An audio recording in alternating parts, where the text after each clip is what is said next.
The Fix with Rich on KHTS 98.1 FM, AM 1220, your hometown station. And those of you who, I was out last week because we were taking my daughter to college, so I'm glad to be here this week, catching up on things. Got a lot of stuff to go over today. We're going to talk about kind of the real estate market. We're going to get deep into the NAR settlement. Those of you who haven't heard, there was a massive change in real estate that took place last weekend, having to do with how commissions are paid out and what we can do in the MLS. And it's really kind of a sea change in how real estate works and how buyers and sellers and brokers and everybody else involved is going to be affected by this. We already are. And I think, unfortunately, this is going to be a tale like most things where, most I find settlements like this, most government intrusion, things like this, are usually good ideas badly implemented. And oh my gosh, is this a case of that. And we're also going to talk a little bit before the end of the show, our third segment, we're going to talk about Prop 33, which is rent control. We're going to get into that because talk about government intrusion, that's just a bad idea. And I say bad idea not because it's not good for me or people I know or things like that. I say bad idea because it usually will have the opposite effect of what they are trying to do. So we're going to talk about all that stuff today. So market wrap, NAR settlement, and Prop 33. That is our agenda for today, the future of real estate, if you will. So let's get into the numbers, as I like to do for you guys whenever I'm around. So let's talk about the MLS numbers, which is the best data we have as far as what's going on in the market. And so let's compare and contrast June to July. In the Santa Clarita Valley, in July, the median sales price has dropped to $796,000, down from $826,000 the month before, so we're down $30,000 on average. That includes condos and townhomes and houses. That's everything that's private. That does exclude commercial. On single-family houses, the average sales price is now $865,000. Last month it was $866,000, so it's only slipped $1K. That's not much, about it was even. But here's the big news. In condos, last month, in June 2024, we don't have August numbers yet, but in June 2024, this is 2 months ago, the average sales price for a condominium or a townhouse in the Santa Clarita Valley was $645,000. The average sales price in July 2024 is $531,000. That is an average drop of $114,000. So if you have a condo to sell, if you possess a time machine, that is very good news. If you do not, it is very bad news. This doesn't apply to all condos and townhouses. Some have held their prices better, some have held them worse. But on average, condos, townhomes, the median sales price in Santa Clarita has dropped like a stone. And that's what that's telling you is what the housing market's going to do. That is the canary in the coal mine. We have others I'm going to point to as well. New listings, July, we're up 10. We have 352 new listings, which isn't a lot. Still not enough nearly, but there is more inventory coming to the market. We're up to 342 in June, and we're up to 352 in July. Those are new listings that have come on the market in that 30-day period. So the amount of listings is consistently going up. The number of active listings is up to 636. That is 57 more listings than we had on average last month, which is quite the increase, nearly 10%. And pending sales we're up to 201 pending sales, up from 190 the previous month, which is an increase of 11. So that's pretty good. So in other words, housing prices are starting to slip, specifically with condos and townhomes. The amount of listings is continuing to increase. We got more inventory coming to the market, and the amount of pending sales about steady, going up a little bit. So we're starting to see more activity in the market, which is a very, very good thing. I think a lot of that's been spurred on by interest rates, especially in the August numbers, which we'll have about another 2 weeks. But really, the name of the game is housing prices are starting to soften. Now, they're not going to drop off like a rock or anything like that. They're going to fall off a cliff, but they are starting to soften. Housing prices are getting lower. They just are. It doesn't mean you're not going to sell your house. You're not going to get a price for it, anything like that. There's no reason to panic. But what you can't do is you cannot say, well, the market's going up by 2% a month, so I'll take my $500,000 house and I'll try to sell it for $510,000. It's not going to work. You need to sell your $500,000 house for $500,000, or better yet, you need to sell it for $495,000. And the reason I say that, and I've been saying this for the last couple of months, and those of you who listen to the show, and those of you who catch me on TikTok or YouTube or the other places I show up, I've been saying the same thing for the last 3 months. And the people who have listened they will do very, very well, and they've benefited greatly. What I've been saying is the real estate market is beginning to soften. There are more properties coming to market, and the interest rate is going to start to come down. We're going to talk about interest rate next. But that is the reality. So if you have a house to sell, it better be a deal, because the days of just being one or two houses available within a mile of your house, so there aren't that many options, are over. Now, we're not returning to normal, what we would call normal, say pre-pandemic levels yet, but we're definitely headed in that direction. I'll give you an example. I have a house right now where it's a very small tract in Canyon Country. There's usually one or two houses listed in this entire tract. That's it. Right now, there are 8. 2 months ago, there were 3. There's just more options out there for buyers. And that's good news. Buyers need more options. It's just bad news for sellers. So if you have a house to sell, it better be a deal. Otherwise, it's not going to sell. And you better start thinking about how long it's going to take to get it sold if you're in that position, because you do not want to be lowering the price chasing the market. Let's check out the San Fernando Valley numbers, because they are right next door and they definitely affect what we're doing on a much larger market, obviously. In July, the average median sales price for a property in the San Fernando Valley is $975,000. About $200,000 more than us. That wide that spread has been in quite some time, and they're down $5K from last month. The average sales price for a single-family home, $1,140,000. So $1,140,000, which is up $40K. I think that's an aberration. And then we have condos there up $35K, up to $660,000 is the average price for a condo or townhouse in the San Fernando Valley. Bigger market. It hasn't adjusted yet. We're a much smaller market in Santa Clarita. We're about a fifth, maybe even more, maybe even a sixth the size of the San Fernando Valley as far as the real estate market is concerned, as far as the volumes. And you'll see it here first, in other words. So you'll see next month, I'll bet you anything, next month, the August numbers for the San Fernando Valley are going to look like the July numbers in the Santa Clarita Valley. Anyway, new listings, up to 1,217 new listings in the San Fernando Valley. That's 31 more than last month. Active listings, and this is the big number, 2,187 properties are currently for sale in the MLS in the San Fernando Valley. That is 94 more, almost 5% than we had last month. That's a lot. Pending sales, 601, 43 more than we had the previous month. So what we're seeing is more property moving, which is good because it had to, because we're coming out of one of the worst real estate recessions as far as volume, not price, but as far as properties being bought and sold, volume. We're coming out of the worst recession I've ever seen in my real estate career of over 33 years. Just as far as housing is being bought and sold. So that's got to return. Some more activity in the market's a good thing. But again, this just reinforces what I've been telling you. If you got a house to sell, it better be a deal. If it's not a deal, you're not going to sell it. That's just the way it is. You can forget about that average sales price number because you need to be at it or below it because that number is going to start to fall. And again, it's not going to be catastrophic. This is not Chicken Little. The sky is not falling. Everything will be fine. But that's where we're at. Now, before we get into interest rates, something else I want to mention because it's a little personal to me because I think it's funny, but it is a really good way of expressing kind of what's going on in the real estate market. The real estate market, because we're coming out of, this is just my feeling, because we're coming out of what is essentially a real estate recession. It's certainly a recession for anybody in the market, realtors, investors, escrow companies, lenders especially. I mean, everybody involved in the real estate industry, which is about 36% of the country's GDP. We've all been hurting horribly over the last 3 to 4 years, ever since really the pandemic, because the amount of volume, the amount of properties being bought and sold, not the amount of what they're selling for, the volume of the properties has been way, way off, and it still is. I mean, I've got friends of mine who haven't sold a house in the last year, who are used to selling 20 or 30 houses a year. And they've gone 12 months without selling a single house. That's painful, and that's going to affect them, and that's industry-wide. And then you add to that what just happened to this lawsuit, and it's going to be a mess. And the reason I want to tell you this story is because this is emblematic of where we're going. I had a client yesterday who was in foreclosure and bailed her out of foreclosure, lent her some money, got her with a good attorney. Things are back on track for her. And trying to get the house sold because she can't maintain it, can't keep it. And she's been kind of difficult, kind of prickly. We don't get along well, which is rare. I usually get along with most people pretty well, especially my clients, especially the ones I'm helping because I do this for free. So I usually get along, I'm pretty popular. But she said to me yesterday, we were on the phone and I said, hey, do you mind, could you be just a little bit less mean to me? I mean, could you manage that? Because it's kind of difficult to work for you when you're this mean. And her response to me tells you all you need to know about the real estate market. She said, and this the question was, can you be a little bit less mean to me? Her response was, no, I don't like you.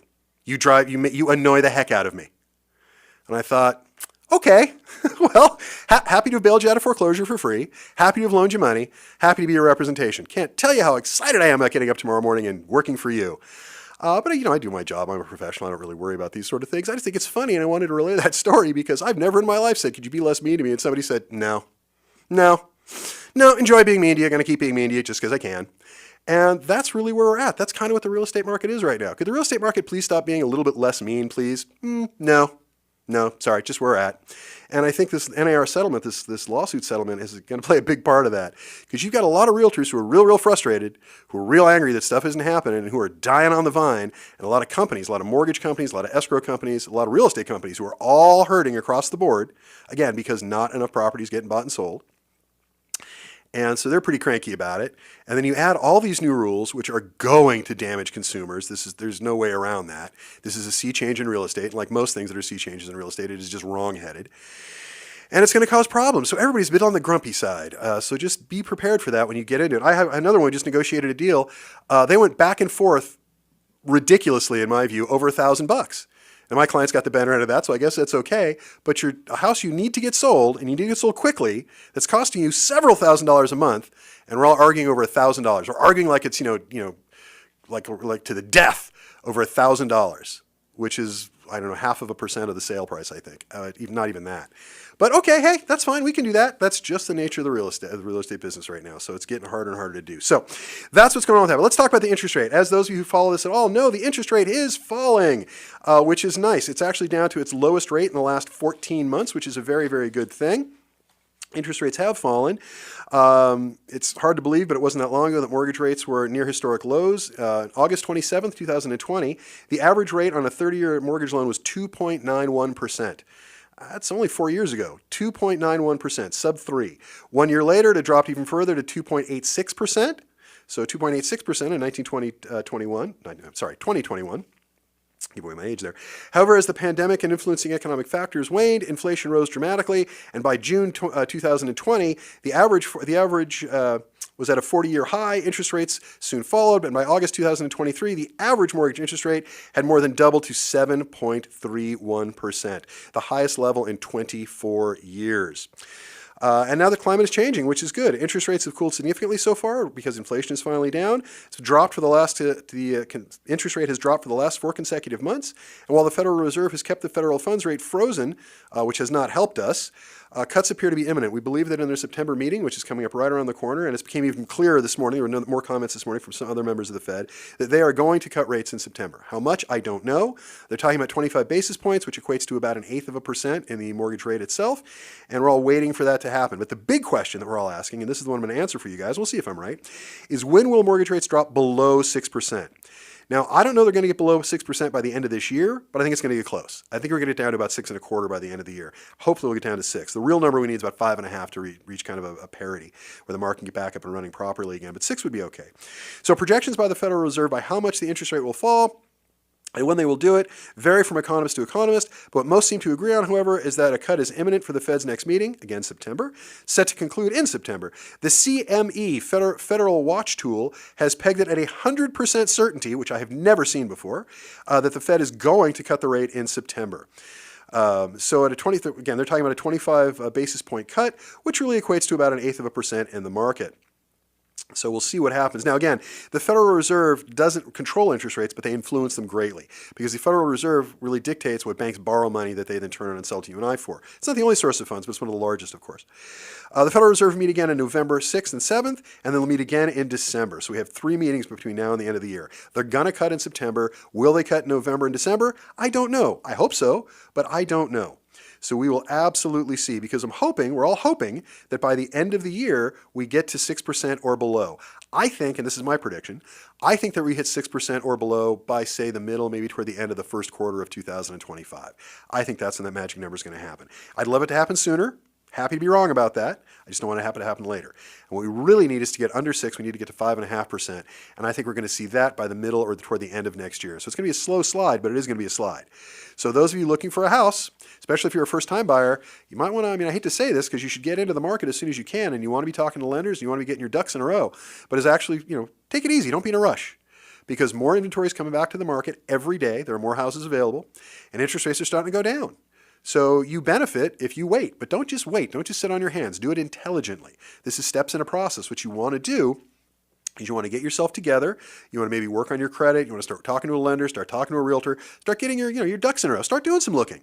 Hey, I like this area. I don't like that area. I may not want this house, but I like this area. Or how about this house, but in blue? Something along those lines.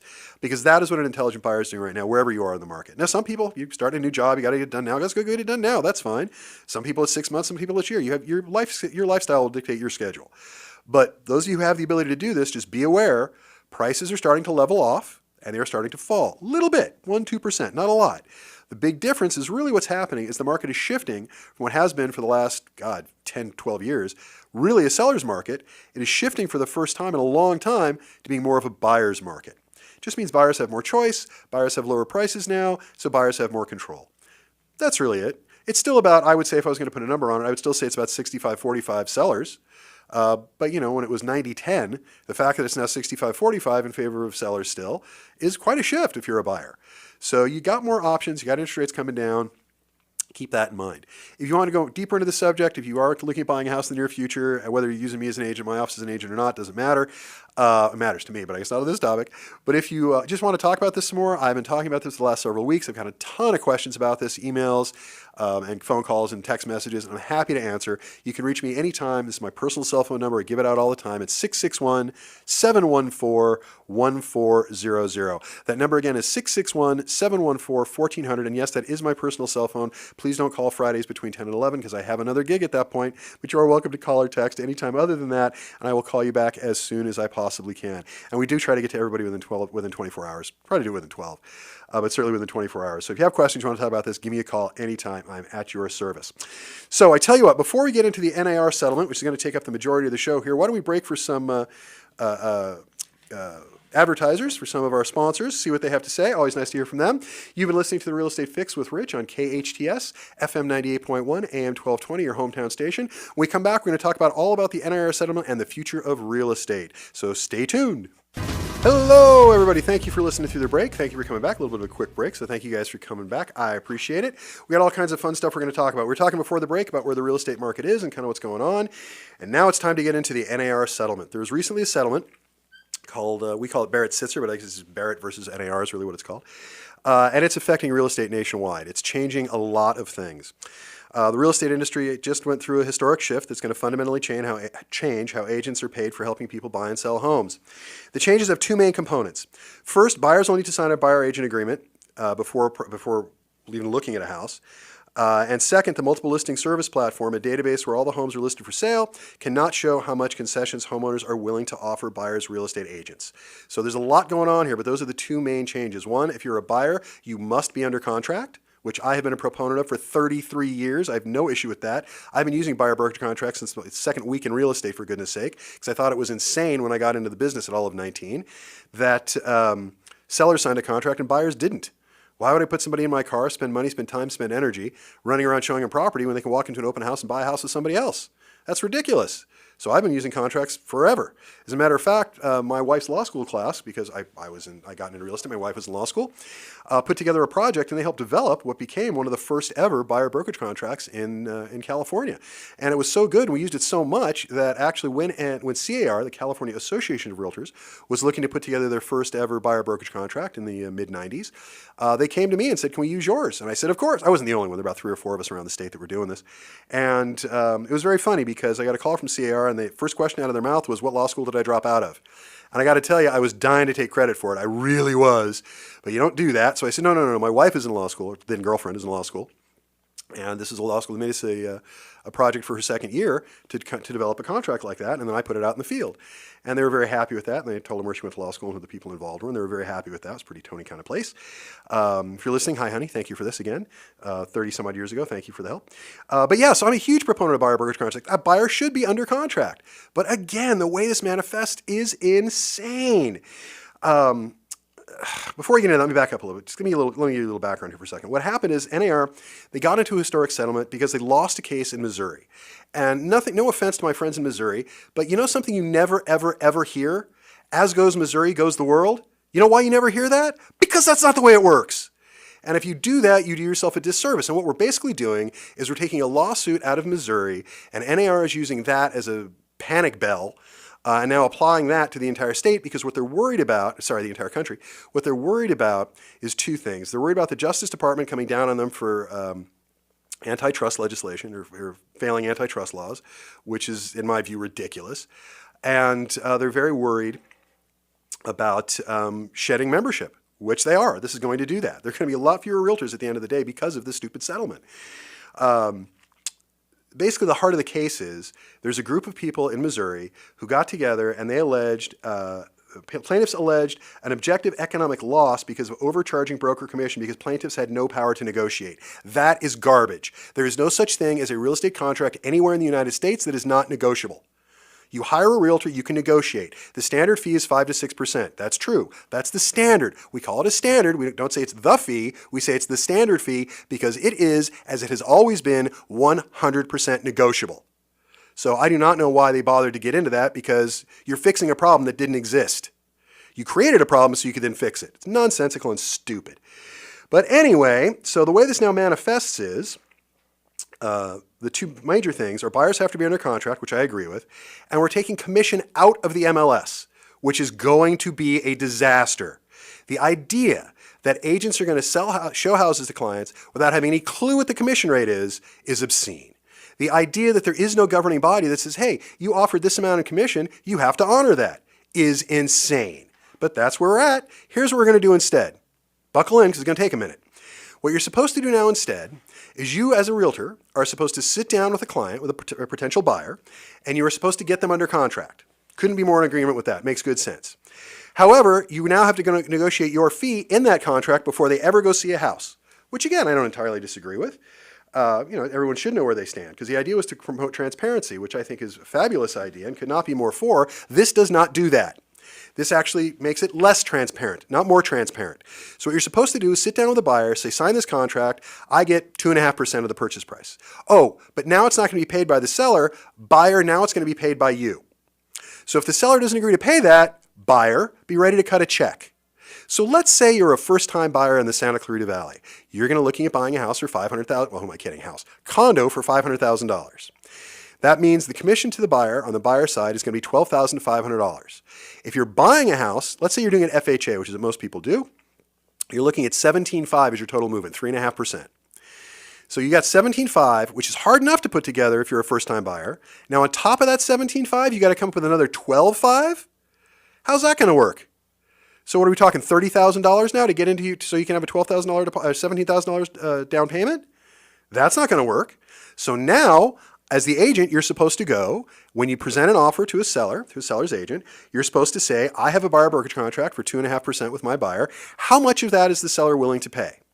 The dynamic you are now setting up, which is in this ridiculous settlement, is you're setting up a dynamic where the realtor now has to negotiate for their fee at the same time they're negotiating for the price of the property for the client. So you put yourself in competition. You're negotiating against the people you're supposed to negotiate for. My job when I represent a buyer is to get them the best deal I possibly can. And that usually means price. And because the commission is baked in, it's baked in. Because the seller's going to want to pay in it anyway. This buyer's just going to have to ask. But if a seller comes back and says, no, I'm not paying that. Now you're supposed to turn to the buyer and say, could you please pay that? Or are we supposed to go buy a different house because the seller won't agree to pay commission? This is a disaster on 2 feet. This is going to be so bad for so long.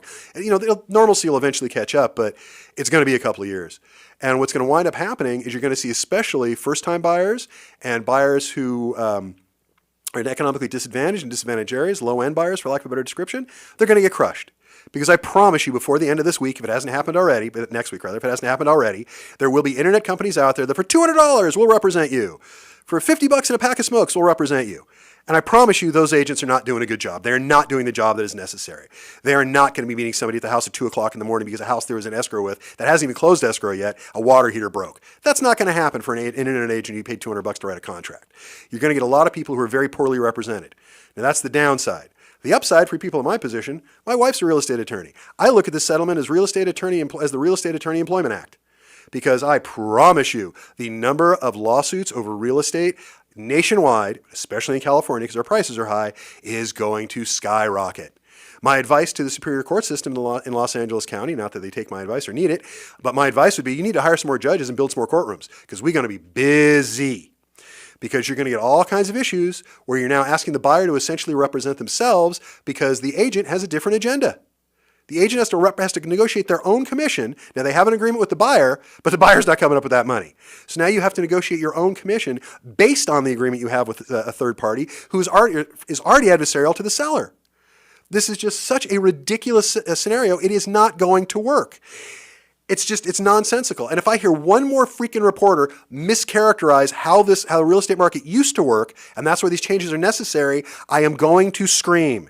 I watched a PBS, this PBS, usually pretty good, But yet another group of people who got out there and said, well, first of all, they were interviewing a reporter whose claim to fame was she uncovered a sex scandal at NAR, and so the recent NAR president had to resign. And while I'm quite sure she's very well versed on unearthing sex scandals, and good on her for doing it, I don't think she knows a damn thing about the real estate market or how it works. I know that because she said silly things like, traditionally a commission is 5 to 6%, and it's split equally between buyer and sellers. It is not split equally between buyers and sellers agents. We have not been splitting commissions equally for about 20 to 30 years. That is nonsensical garbage, and it's wrong.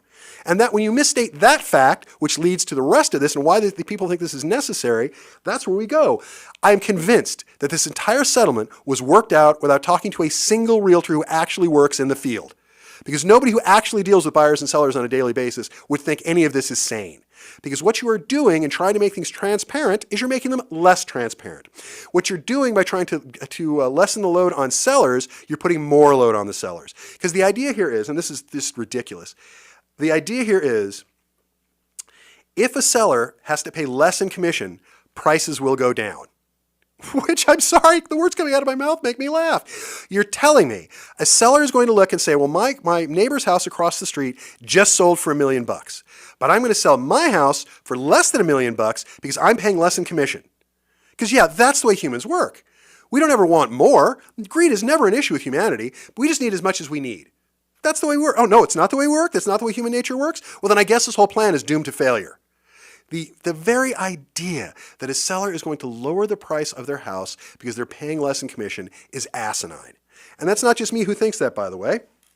I have a lovely study here I'll read you guys that came from, there's a working group out of Columbia, Northwestern, and Stanford, and they've come up, their conclusion is the new rules, which went into effect August 17th, are supposed to make the process of buying and selling homes more transparent, but they could also result in higher home prices, according to a new working paper circulated by the National Bureau of Economic Research. And the people on that bureau come from Columbia, Northwestern, Stanford, among others. Wells Fargo, by the way, did an independent paper on this, exact same conclusion. As a result of the new rules around real estate commission, quote, housing prices will increase, our typical estimate is around 4 to 5%, this is a finance professor at Columbia said.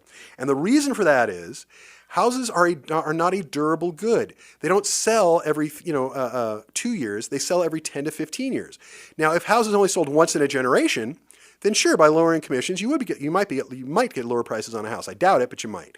But because they sell on average every 10 to 15 years, and in California, by the way, it's every 7 years, it's much more akin to the car industry or something else, some very expensive sort of good, not so much, what we're talking about, it isn't food, for example. So as a result, the idea that houses are going to get cheaper is nonsense. When you make housing more accessible, houses get more expensive. They don't get cheaper. When you lower fees, they get more expensive because you get more people buying them. It is a supply and demand. Everything in the housing market comes down to supply and demand, more than most other markets. Every market is governed by that. But in housing, it really is. And the farther you get away from supply and demand to these ridiculous theories, the more you find it's all supply and demand. We're going to talk about the Prop 33 at the end of the show as well. Because as supply goes up and demand meets it, great. But if supply goes up and demand doesn't meet it, it goes down. If demand goes up and supply goes down, prices go up. This is not hard. Even people who've never taken an economic class understand this. If a commodity is rare and there are people who want it, it's more expensive. That's it. So the idea that housing prices would go down under this plan is silly. Housing prices may go down because there's more competition in the market. Housing prices may go down because there aren't as many buyers. There are all kinds of market effects that'll force the prices down on houses. This ain't it. What this is an argument between buyers and their own agents. But wait, it gets better. Let's talk about the paperwork side of this.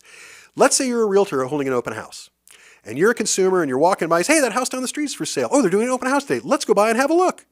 You walk in that house, you can look at the house, that's fine. You want to talk about the value of anything that's not on the flyer? You want to talk about the neighborhoods like? I guess you'd know if you live down the street.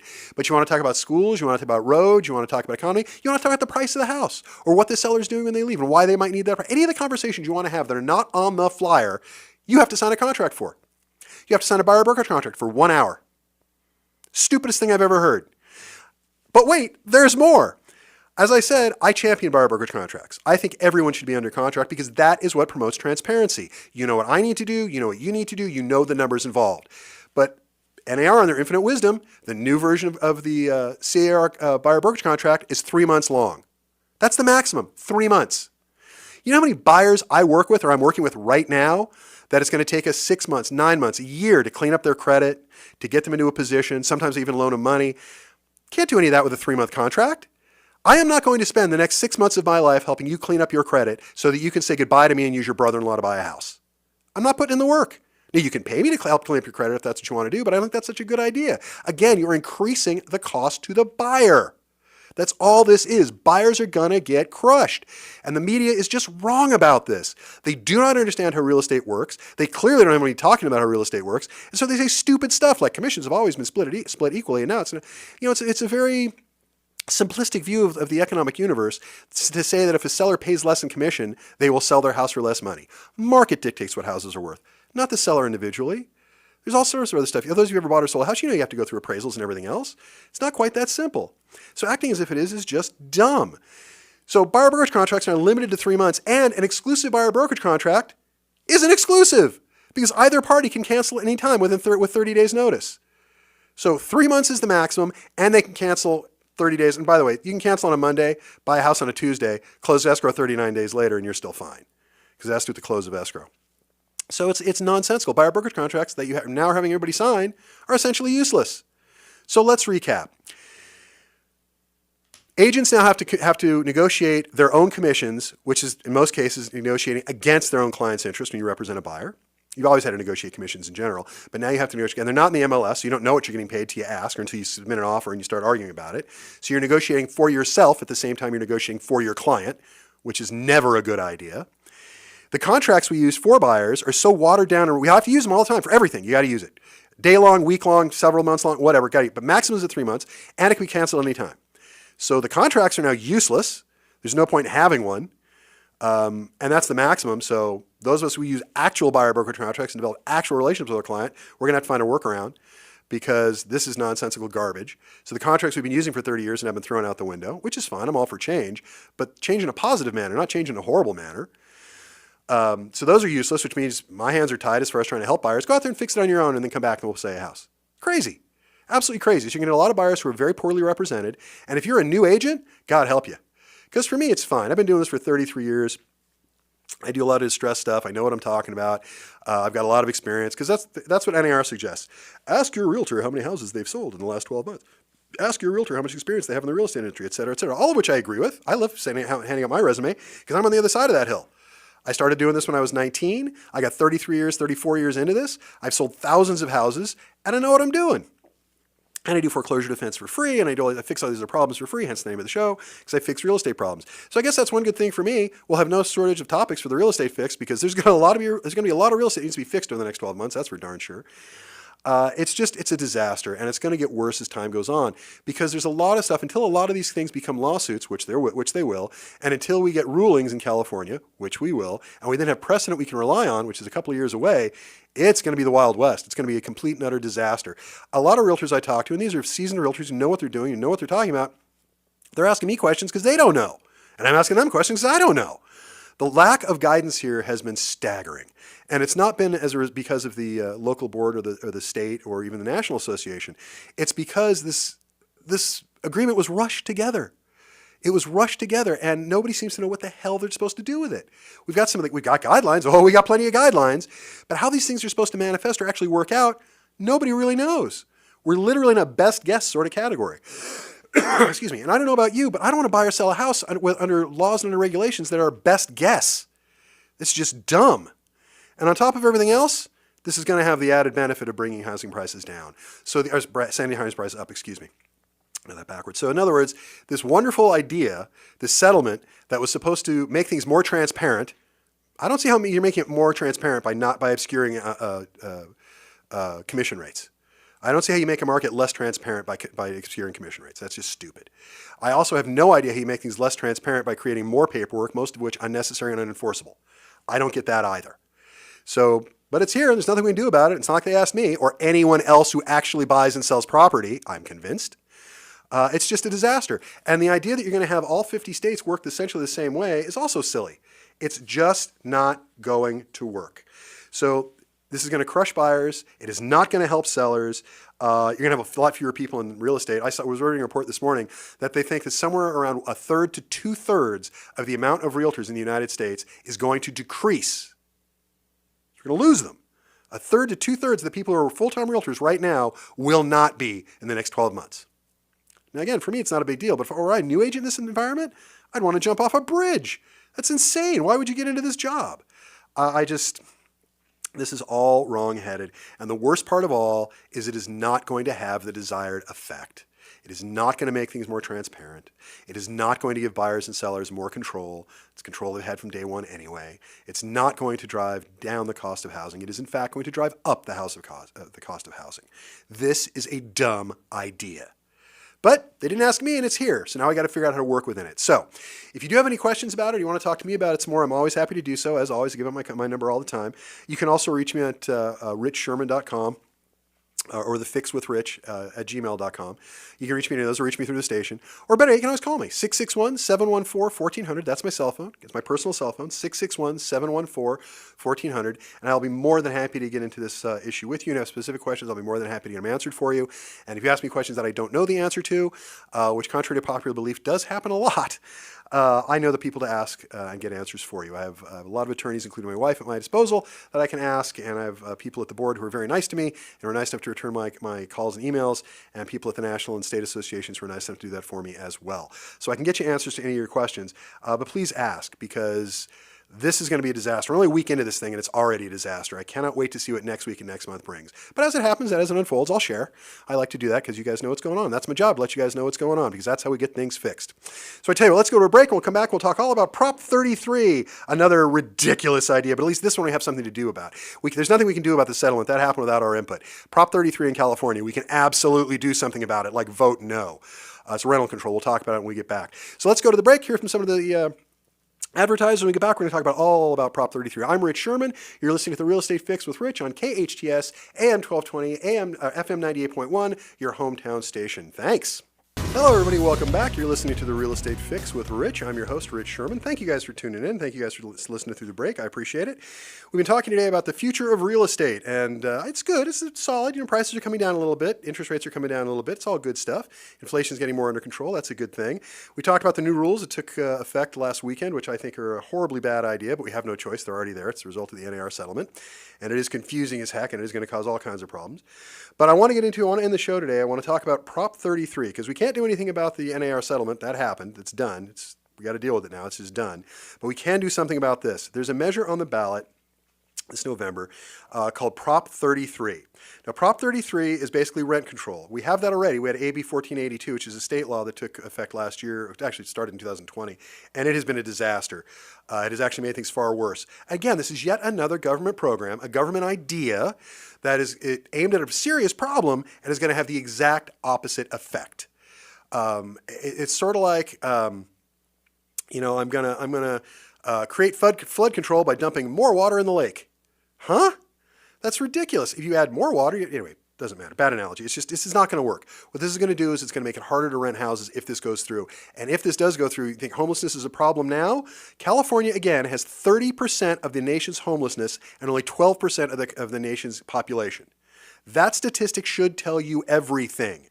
We handle housing in this state incorrectly, because we have too many homeless people here, and they're not moving here for the sunshine. 98 to 99% of the homeless people in California are still in the same county that they lived in before. They don't move. We are growing them here. We're not importing them, we're growing it here, and it's getting worse by the day. So Proposition 33 is a knee-jerk reaction to that. That is just dumb.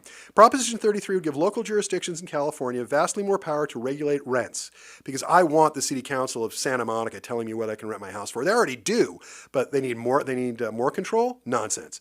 Allowing them to put price caps on homes in situations where they currently cannot. Many cities, including San Francisco and Los Angeles, limit the amount a landlord can raise the rent each year, a policy known as rent control. But for nearly 30 years, California has imposed limits on those limits via a law known as Costa-Hawkins. Cities cannot set rent control on a single-family home or apartment built after 1995, and landlords are free to set their own rental rates when a new tenant moves in.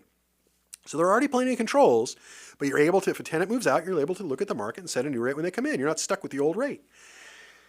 At the moment, state law limits rent increases for tenants in apartments and corporate-owned single-family homes that are older than 15 years. The cap is set at 5% plus inflation with a maximum increase of 10%.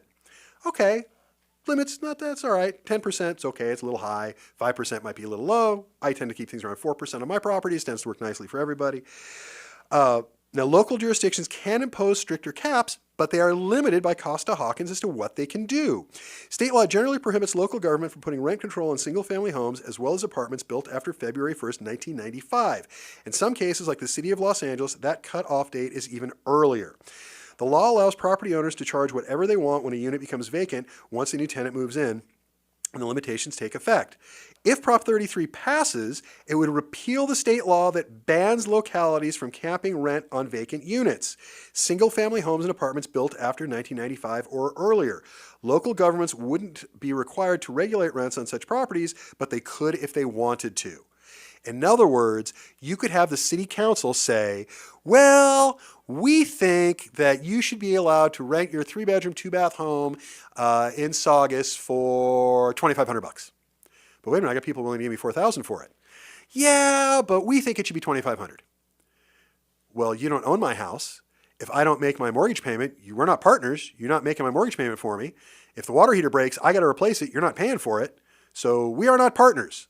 But yet you can tell me how I need to run my business? Now, health and safety is one thing, but you're going to tell me how much I can charge? I think the market will do that. I don't think that's your responsibility. And the idea, the ridiculous idea that rent control prevents homelessness is dumb, it is wrong, it has been conclusively disproven in study after study, in city after city, and country after country. Rent controls, and I mean price controls, do not help homelessness. I'm going to say that again. Rent controls do not curb homelessness. In fact, they make it worse. Let me give you an example of what we're already dealing with in AB 1482, which is a law that passed originally in 2019, then again in 2020, has moved up again in April of this year. There was yet another adjustment to it. And AB 1482 basically does what they're trying to do with Prop 33, except it does it in a more state version, local version, I should say, rather than Prop 33, which would be statewide. Because, like for example, in Santa Monica, the entire Santa Monica City Council has one person who owns property. Everybody else on the City Council apparently is a renter. So they think limiting rental rates, rental controls on prices is great. But it's not, because here's what happens. I'm a landlord. I represent a lot of landlords, and I will tell you exactly what happens. Up until AB 1482 passed, let's use myself as an example. If you came to me and you're getting divorced and you filed bankruptcy and your credit score is so low it's not reportable and you just got a new job. Okay, under those circumstances, you are not renting a house in Santa Clarita. No way. I'll rent you a house. Fine with me. I figure, got a new job, it's only going to get better. You can't file bankruptcy again if you're in a bankruptcy now. I'll rent it. I'll take the chance. After AB 1482, no way. No way would I take that chance. And all landlords are telling you the same thing. Because when you create rental restrictions, when you make it harder to evict a tenant, this nonsense with at-fault versus no-fault tenancies, when you wipe out, essentially, because one of the things AB 1482 did is it wiped out leases in that, right at the time frame. In other words, let's say I have a lease for a year. I do my part, and at the end of the year, you've done your part. At the end of the year, you got to go. Or if you want to stay, we negotiate a new lease. Now what happens is, if the tenant hasn't done anything wrong, they can stay. You as the landlord don't have the option. Now there are loopholes and things you can make that work with, but you do not have the option. It is obscene to me that the state of California would enter into such an agreement where the contracts are now no longer contracts. And the idea that that's going to make it easier for renters is ridiculous. The idea that that's going to send prices down is also ridiculous. What it does is it creates more homeless because it's harder to get into a rental. Every landlord I know, every single one, is being more and more careful with pricing. They're making sure they increase it as much as they can, as soon as they can, because unless you increase it this year, you can't increase it as much next year, because it's done on a percentage basis. So if you don't increase it 4% this year, you can't increase it 8% next year because you have to do 4 and 4. Well, actually, it's 5 and up to a maximum of 10 in the state. A lot of local jurisdictions keep it at 2 or 3. It's nonsense. It makes it harder for tenants to get into houses. If Prop 33 passes, the number of homeless in the state of California will go from 30% to 40% to 50%. I don't know, but it's going to skyrocket because there are people who can get into rentals right now who will not be able to get into rentals if this passes. Because the do-gooders in this state who do not know how real estate works have decided that this ridiculous bill, because if they make it cheaper, it'll make it better. And that's not what happens. It will not make it cheaper, it will not make it better, and you will put controls on the people who are absolutely no business having control over this. And it's going to be a disaster. It's going to be horrible. If you are a renter right now, if you are a tenant in the sound of my voice, do not vote for this bill. It will not help you. It will not do what it is purported to do. In fact, it will make it worse for you. If you are a renter and you need to rent a property and this bill passes, as hard as it is for you now, as difficult as it is for you now, I won't rent to somebody who has a credit score under 700. I didn't care about your credit score previously. As long as it was decent, I was okay. You got to be over 700 now, and you're seeing more and more and more of that. If you got a gap in your tenancy, if I look back the last 5 years and you can't tell me where you've lived, you're not renting a house. I want to see somebody with a $700 credit, a 700 FICO score, and they own a property with equity someplace else. Now, if you're that guy, you got a rental, no problem. Most people aren't that guy. So please, for goodness sake, and if you want to talk to me about it more, give me a call. I'll be happy to go over it with you. We only have a short period of time. Prop 33 is a horrendously bad idea. It is yet another bad idea in California brought together by do-gooders who don't know what they're doing. This will not have the desired effect. And let me just leave you with one last thought on this. There has been over $86.8 million spent either promoting Prop 33 or trying to kill Prop 33. $86 million, we could have built a hell of a lot of houses. But instead we're wasting it on this nonsense, which will not have the desired effect. If you want to talk to me about it more, I'm happy to do so anytime. You can reach me online, you can reach me through the station, or you can call me, 661-714-1400. That is my cell phone number. It's my personal cell phone. You can reach me 24 hours a day, 7 days a week. If I don't answer, please leave me a text message, and I will call you back. You've been listening to The Real Estate Fix with Rich on KHTS, AM 1220, FM 98.1, your hometown station. You guys be good humans and have a great...